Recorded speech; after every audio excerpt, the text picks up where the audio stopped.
A pep in my step walking into the office today, Connor. It's great. You get a good weekend of Doctor Who. You're walking in the office, you're whistling, like, da-da-da-da-da. How good is that? Someone's like, oh, footy was shit though. And I'm like, yeah, it was. But Doctor Who was good. What a fine and dandy day. What a fine and dandy day. How you doing, Aiden? Great. Just, once again, my mood just always increased by a good episode of Doctor Who on the weekend. That's how it happens. That's what we're here for. Yes. How are you this fine Monday? Yeah, not too bad. Yeah. Mondays. Did you say you love Mondays the other day? No, I hate Mondays now. Oh, I think okay. I used to. What changed? I think I used to I started working in corporate life and then. Okay. and then they're like, I got a whole week of this shit ahead of me. Yeah, Mondays are interesting. I guess. It's a big filming day, and obviously we film on Sundays, so lots of filming busy for us as of late. Day. So today is our what are we doing today, Connor? It is our Mail Time podcast. Yes. We hear from you. We get your correspondence, your thoughts on the episodes. We upgrade them, we delete them. Basically, we're telling you whether you have a good or bad opinion, and we are the gods of opinions, and we have that power. The gods of Podnorok. And then we will we'll answer your basic questions, your mail time questions. Does that sound like a good plan, Connor? Basic. You can follow us on Twitter and Instagram at 50Doctor and on TikTok at 50Doctor Who. Go. 50 podcast.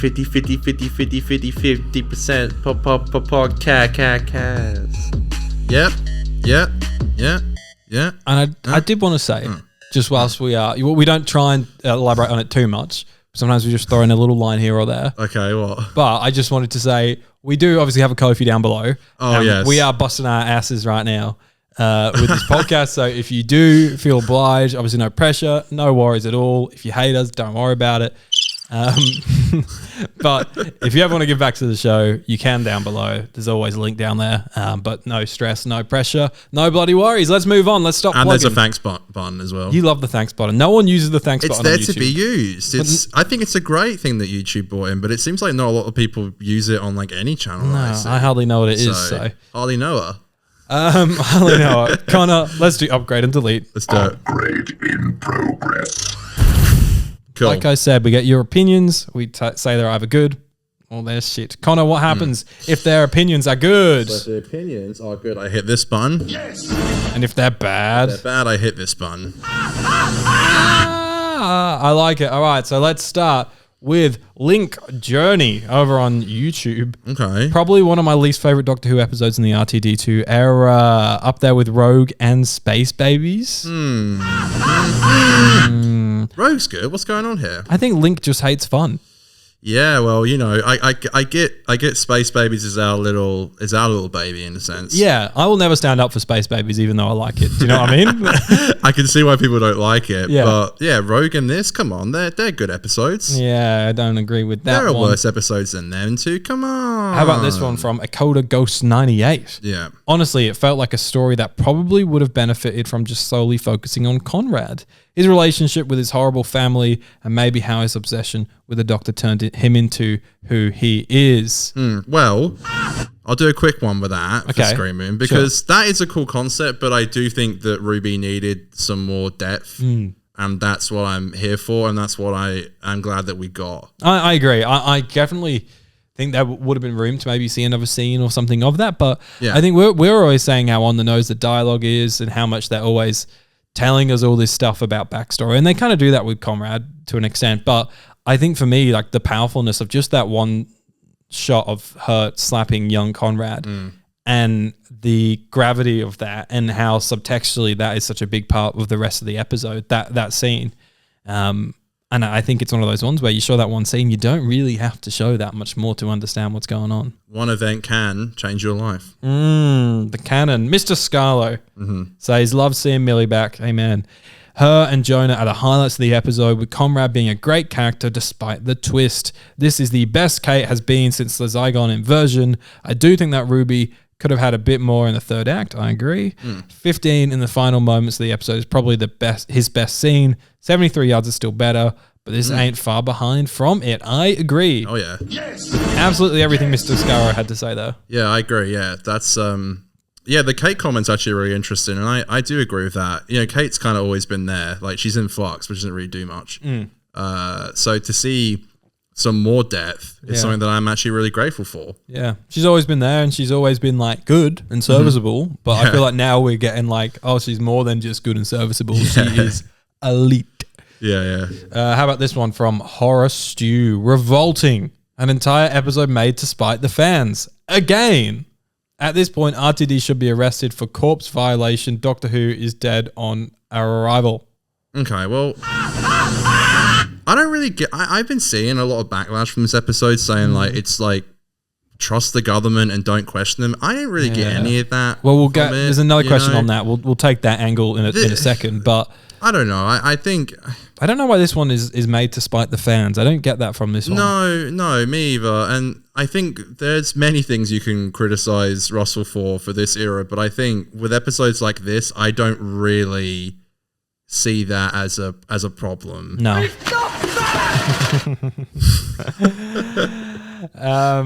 Okay, yeah, so here we go. Call Me V says, just digs at people who don't follow the government. LMAO. So this is sort of what you were saying before, and right. It's I disagree. I can see the angle.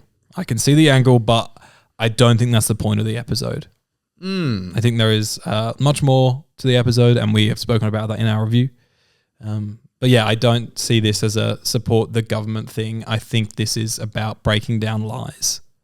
Yeah. Well, isn't UNIT kind of, not to quote torture, but a bit of outside the government? No, but in a sense, this person's argument is about like fighting like a big government body, but UNIT like is funded by the government. Like the government, it says they say taxpayer money, but I think like it's an episode all about breaking down lies and disinformation online. That's what it's about. Yeah, because if you think that standing up against these big governments is about spreading lies, then you're the problem. Do you know what I mean? Like this episode is about not spreading lies. You can stand up for it, but do it the right way.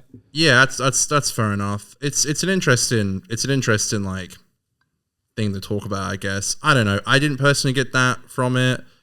I don't know. Sometimes I feel like people just like to complain about shit when it comes to Doctor Who, and it's like, what's the low hanging fruit for this episode? I'm glad that they're doing stuff like this. Yeah. But you can't really anymore without there being some kind of issue or uprising from their commentary on it. Always going to piss someone off. Yeah. Garrett says, brilliant episode. Went in a direction I didn't see coming. If season 2 remains being this strong, we could have an all-timer on our hands. Yes. I've been seeing that quite a lot, actually. People saying that this is like going to be one of the GOATs. Well, I'm scared for next week because like we've done 3 good ones in a row. Yeah. And I'm like, we couldn't do 4 in a row, could we? I think we're in good hands. I hope so. I think but I'm just like, when was the last time we had 4 really solid episodes of Doctor Who in a row? Probably season 4. Yeah, probably. That ending stretch is really good. Or maybe season 5. I think series 5 has some season really 5 is really ones. good. Yeah. That's true. I've been seeing people comparing it to like series 4 and stuff with the level of quality, and I agree. I think, although I've had some ups and downs with the series, I definitely don't think anything from this series thus far has been like utter trash. Yeah. So, I don't really like the Robot Revolution. Yeah, I personally wouldn't say it's trash. I think it's fine. It's fine. It's fucking fine. I'm just a hater with that one. That's okay. The Silly Goose says, actually really enjoyed it. Kate really showed herself to be the Brigadier's daughter with her unleashing the shriek on Conrad. Loved the twist with Conrad, and it genuinely made me hate him so much. Shooty's scene with him at the end was incredible. One of 15's best scenes. Kate, Brigadier, feel like we're really seeing like the Brigadier side of Kate now. Yes. Yeah, I agree. Yeah. Slightly unhinged, you know. Yeah, Kate unleashed. There's another way of putting it. You like Doctor Who Unleashed. Well, you wait till you get the war between the land and the sea. Yeah, exactly. Kate exactly Unleashed. Right. Yeah. Jeremy says, like most of RTD2's era, it's about as subtle as a brick to the head. The scene of the Doctor talking to Conrad was a little after-school kids special. Even the Doctor thinks you're lame, which was kind of cringe. But aside from that, it was good. This era has the best Doctor Light eps. Yeah, that's a really good point. Yes. Yeah, I agree. I'm not as mad about the stuff that Jeremy's having a laugh at, but yeah. I think the Dr. Light bit's true. Yeah, I agree. They slap. It knows how to do it. Ross loves the fucking Dr. Light and getting it right. Except for Dot and Bubble, I would say. Oh, shit. Sorry, everybody. Philip Edney. G'day, Philip. How you doing, brother? from the Sirens of Audio. Hello. Philip says they need to stop putting Shooty next to people who can act. Jonah was just amazing. His range from bemused to romantic to betrayer, showing humor, fear, anger, confusion, hatred, and then Shooty does his one-note acting. Great dark story. Wow, Philip. Philip's not liking Shooty. Damn. I actually respect that Philip kind of just like stands on his opinion. Yeah. I disagree, but I'm not mad at your opinion. Yeah, that's fair enough. Yeah. Yeah, I think that scene in the TARDIS was awesome. And I think the flipping change in performance to being actually evil Conrad, I think really worked for me. And I'm very excited to see if, and I assume definitely is coming back. It looks like he's in the finale, surely. You gotta be. Miss Bloody Flood's dangling the keys. Yeah. He's going to turn around and he's going to say, I'm the master. Maybe. Could you imagine he's the master? I can't, you know what? No, in this era, yes, I could. So then he played like the long game of like getting with Ruby to then get to Unit.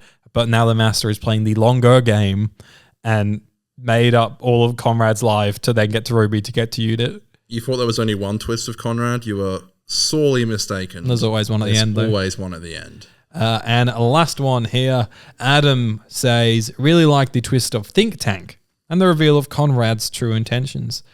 I've enjoyed Ruby as a character more in her solo adventures. Wouldn't mind a Unit spin-off with Ruby leading. 100%. Yes! Give Ruby a spin-off. Give her a spin-off. Please. I beg of you. Just so good. It is funny how she does seem to shine when the Doctor isn't there, which is funny. I'd be interested to see, is she going to be on Earth working with Unit in the final, and maybe the Doctor and Belinda only see her on like the second episode, on the last episode, the Reality War. Is that going to be it? I just really wish she was in the spinoff. I really wish. I mean, we never know. Like, she could be in the War Between Land. But if she is, I think it would only be for a couple scenes. Otherwise, they would have announced it with the main cast list. The problem with Unit is it's so easy just to say someo's not there. I mean, Mel this week was in Sydney, and it's like you kind of just go, oh, okay. Yeah. Like, it's like, where was Shirley in series 1? Where's Osgood? Where's Malcolm? Where's Malcolm? Where are all these people? Where is it's Malcolm? So easy what to just lose your job Malcolm? like that. Well, I think they're just like on holiday and shit. I think Osgood's gone. She's been replaced by Shirley. She's now the Unit. I'm not mad that they sort of got rid of Osgood because, like, she just got so messy. Like, I don't remember if it was like Zygella or like which ones were alive at the end. I'm not sure. Was that her last episode, the Zygon inversion? I think so, yeah. Yeah, oh, that's a pretty good place. Yeah, they walk off together in the end or whatever. My sister. Anyways, guys, that was it for Upgrade and Delete this week. Thank you, as always, for sending in your stuff. We really appreciate your thoughts.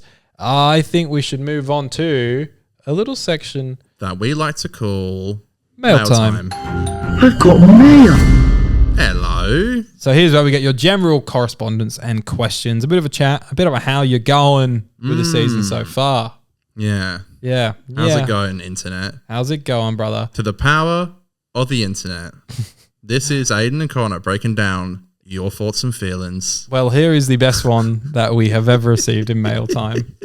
The guys of 50% Doctor Who podcast are alcoholic cowards. Yeah, what a lovely thing to read on a Saturday night. Well, this is a zero beer.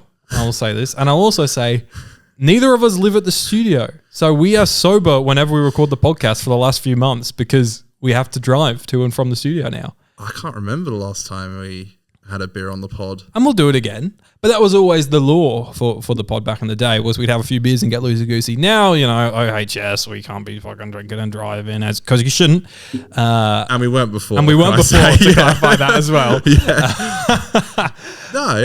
But it's just a bit of fun, mate. Yeah, that's funny. It's weird how people that's just a random tweet, not replying to anything. Yeah, we're not even tagged in it. Just a tweet made about us. Yeah. No, sometimes you just got to cop them on the chin, but I just want it to... we're different Haters. Here. We provide content. We want beef. Yeah, well. Wow.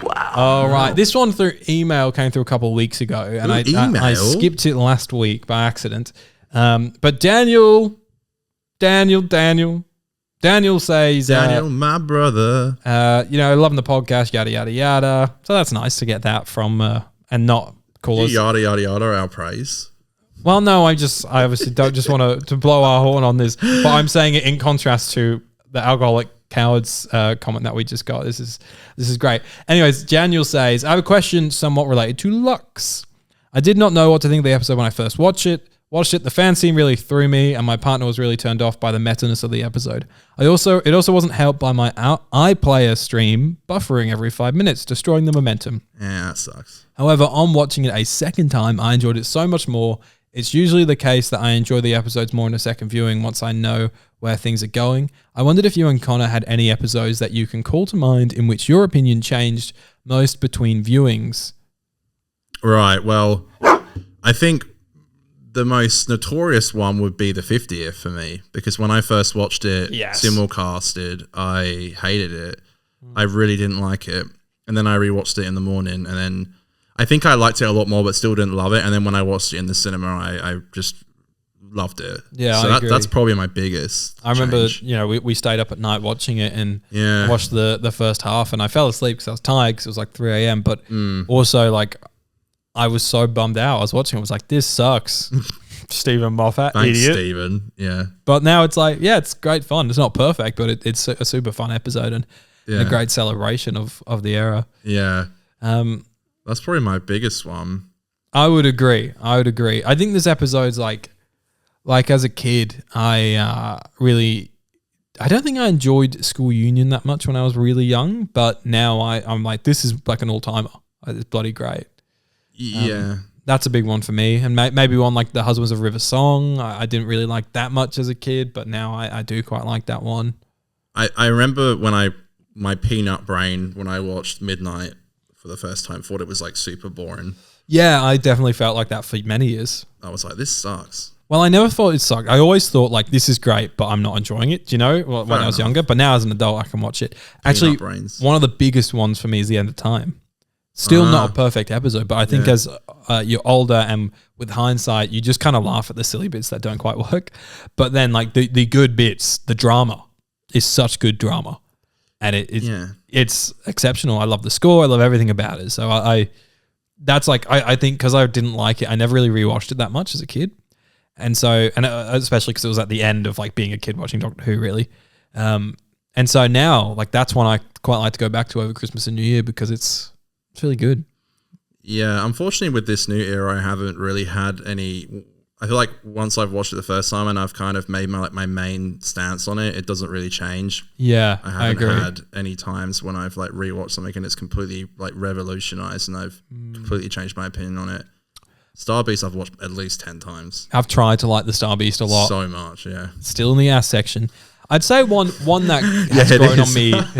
One that's grown on me a lot is the giggle, because I didn't when I first watched it, I didn't hate the giggle, but I still have it in the so good until you're not category because I do think that third act is pretty rough, but I love the first two acts and even the third act. It's not horrible. It just is a bit silly and not great.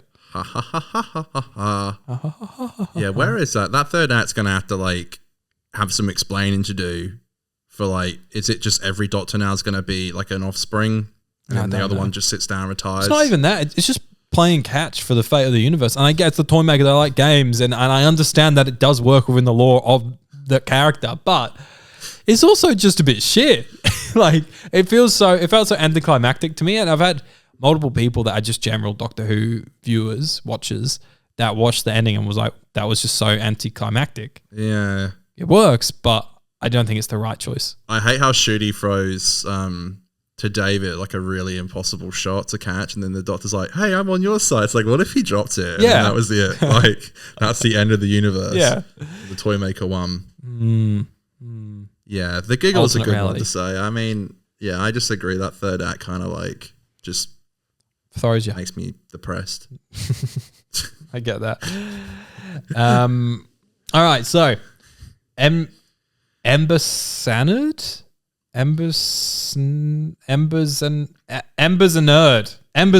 YouTube is hard. Ads are hard. There's no spaces. Embers a nerd. I think this is meant to be. This week's episode had me thinking. Yeah. If 14 is on Earth, just chilling with Donna, why does 15 not know what's going on? I know. Something about bi-generated, something web of time, blah, blah, blah. Yeah. Well, that's the problem. I mean, we were just kind of talking about it then, weren't we? I mean, that's what makes that whole thing so stupid, is that he is just there not doing anything. Because like the thing is, as much as you can say, he's retired, he's going through therapy, he will not help out. If the end of the world is going on and 15 can't get there, you bet 14 has to pull his pants up and pull his pants. Why does he got his pants down? Is that a saying? Well, it's a saying. It's like pull him up, He's going to pull his pants up and he's going to get to work. Yeah. You know, like he would, naturally, like in character. He has to. He has a fucking TARDIS. But he's still using it. So, because how many times did the Doctor just happen to like run into danger? Like he's taken Mel to New York. He's taken Rose Noble to Mars. You think he didn't go to Mars with Rose and then they had Waters of Mars too? Well, that's when he went to Mars the first time. The Flood of Mars? Miss Flood? Rani? Well, maybe... settle down, Tiger. Maybe that will happen. I could see eventually him rocking up again and being there with Shooty, because why else do it? There's got to be more of a reason to do it. But even if that does happen, it still does lead. Like, did he just get turned to dust with Sutek? I guess. Yeah, exactly. You have to just fill in the gaps. It's so silly. R.I.P. Rip the Doc. Here's a bit of a convoluted one here from Sarah, but there's a good question at the end of it. Okay. Is more an observation, but I was looking at the transcript pages and Legend of Ruby Sunday and Empire of Death are down as episode number A and B, whereas Wishworld and Reality War have separate numbers. So, for example, Legend of Ruby Sunday might have been listed as 7A, and then Empire of Death might have been listed as 7B, I think, whereas the two-part finale here are 7 and 8. Do you know what I mean? Yeah, I get what you mean. But Wish War is the episode on the 24th of May. So I suppose the question is, do you think it's a two-parter and the page will change? Or is it a lot less connected than we think? Maybe it's a two-parter like Utopia is part 1 of the 3. So like it's a two-parter, but they're kind of well-separated stories. Like they have their own story. It's sort of a best example of this in a finale is Heaven Sent, Face the Raven, and Hellbent, right? They all work as one, but they all work separately as well. Well, I guess like, they were going to call, it was like Infinity War Part 1 and Part 2, and then they changed it to Endgame because it was like, again, same story but different. I could see something like that happening, sure. And I would like that, actually. Yeah, I wouldn't mind it. Especially because I think some stuff in Doctor Who magazine has hinted that the Interstellar Song Contest the end of that will start up the finale arc a bit more. Yes. So you could kind of end up with a bit of a Face the Raven to Heaven Sent to Hellbent there. Which is why I think it's actually co-written, I think, with Russell, which I didn't know, but I think it is Interstellar. I didn't see that anywhere. I'm pretty sure it is. Well, I guess we'll find out when we preview that next week. Yeah, they revealed something kind of dumb about that in Doctor Who magazine. I kind of wish they didn't. I won't say it. No, don't say it. Let's keep it all to ourselves. It is published though. It's dumb. I know, but I don't know. I hate that shit. They do spoil things sometimes. They just aren't necessary. Yeah, they just chatting shit, aren't they? Sometimes. Yeah. Like when they showed the Master in the trailer for Series 10. What they're doing? Just to boost ratings. Idiots. Just don't do that. The Silly Goose. Silly. The Silly Goose. Yeah, speaking of silly, the Silly Goose wants to know, what did you think to Kate's actions? Have you seen that Pete McTighe said that what Unit / Kate do in this story will have repercussions past this episode, past this season, and past this show? I saw that quote as well, which obviously there's another spin-off.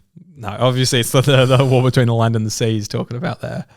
And I think that's great. I think it's great that this episode works completely on its own, but also works as like a soft launch for the war between the land and the sea. Yeah, I mean, it definitely, and the episode I really enjoyed, so it didn't actually bother me, but I guess I was expecting maybe a little bit more of a connection to war between the land and the sea. Maybe that line with Mel being in the Sydney Harbour is, but it might not be, and so I'm glad there's like character motivations that are going to be going forward. Yeah. Well, it also gives a chance to people for them to explore a bit more like the unit lies stuff. Because if Kate is doing dodgy stuff up there, it is one of those things where you don't necessarily, the episode isn't telling you to trust government bodies. Like maybe there will be a larger thing here where it's got to be like a meet in the middle kind of situation where unit isn't doing all the stuff that the lies of Lucky Day were saying it's doing. But maybe it does need to clean up the actions and get a little bit of a slap on the wrist at some point. Well, it's funny because with the cigarettes being mentioned in Lucky Day, Kate's kind of given me a bit of a Harriet Jones vibe, where she did go against the Doctor and do her own thing because she needed to protect the Earth and the Doctor wasn't there. The Silly Goose also wants to know, do you think that the Sydney Harbour reference is for the war between land and the sea? I would assume so. I feel like it is. But it's also like, is it? I don't know. I would assume so. Because we get those kind of throwaway lines all the time. But I don't know, harbour. There's obviously water in a harbour. Yeah. Sea devils hanging out with the little bull sharks in the Sydney harbour. I like that. I'm game for that. Yeah, it's the Darling Harbour, right? That's the one in Sydney. The Darling. The Darling. Oh, Darling. The Darling Harbour. And then we've always got to include one of these just to wrap up the show. BM says, I believe the Rani took the name Miss Flood so that the Doctor wouldn't discover her true identity, which would explain she didn't make an appearance in with the Doctor after time in the Rani. Okay, I'm just looking forward to this whole fucking thing to be over with the Mrs. Flood so we can all just stop talking about it. Yeah, I mean, look, she could be Miss Flood. We've spoken about it. I love finding one of those every week to bring in. Has the Rani been in the TARDIS? She's got her own TARDIS, brother. In the Doctor's TARDIS, though? Oh, I can't remember. Probably. Great. Fake fan, Aiden, over here. Well, she seems to implicate that she's been in the TARDIS before, so I would say maybe that. I don't know, talk to someone better than me. That's easy done. Thanks, Aiden, you twat. Guys, we'll be back on Thursday to preview the story and the engine. Choo choo, chugga chugga. Twat! When you think engine, do you think steam train? That's just for some reason, because I'm just thinking like Thomas the Tank Engine. Oh, that was the bomb when I was a kid. I loved Thomas. It was like my thing. Elite. Anyways, Ringo Starr. We'll be Peace and love, Ringo Starr. So we'll be previewing the Thomas the Tank Engine and the story on Thursday's pod. We look forward to seeing you there. Thank you very much for your time. Love you lots, and thank you for sending in your stuff.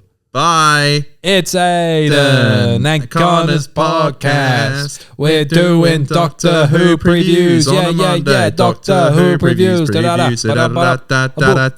Well, that's all right then. Yeah, it is all right. Well, that's all right then. It is all right. All right. I feel like I'm giving off Stefan Powell from Doctor Who Unleashed today. Either that or Conrad Clark. Oh, no. Do you secretly hate Unit? Shit. Unit lies. Yeah. Unit lies. Yeah, you kind of are giving off Stefan Powell.